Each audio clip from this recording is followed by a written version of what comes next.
Welcome back. Continuing the news. Use the law to get them back in school.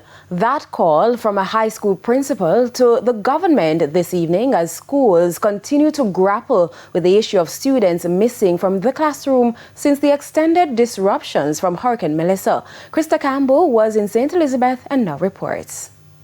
When Hurricane Melissa mowed through the parish of St. Elizabeth in October 2025, it not only took roofs and other materials from the Magotty High School, but also one of its most valuable assets, its students. Close to 100 of them did not return after the hurricane, according to Principal Sean Graham. We would have a cohort of 230 grade 11 students after the hurricane.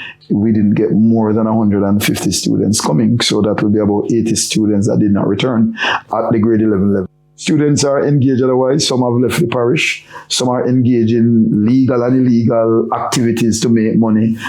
Some are supporting their family. And then there are some that's just not interested. So we have sent our counselors out. They have been out in the field and we get the reports. But we have no power more than encouraging them to return.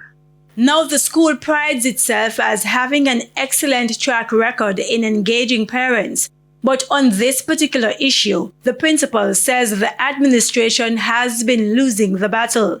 And so Mr. Graham is challenging the government. I find that in the modern time, many times the parents seem as if they have no control or they don't want to have any control. And so it's generally, especially the children are older, they dictate what they do. And so there is not that real push. And so I think we need some help. Legislatively and from government and from the state to use whatever means at their disposal to ensure that children are in school. Reporting from the Magotty High School here in St. Elizabeth, I'm Krista Campbell for TVJ News.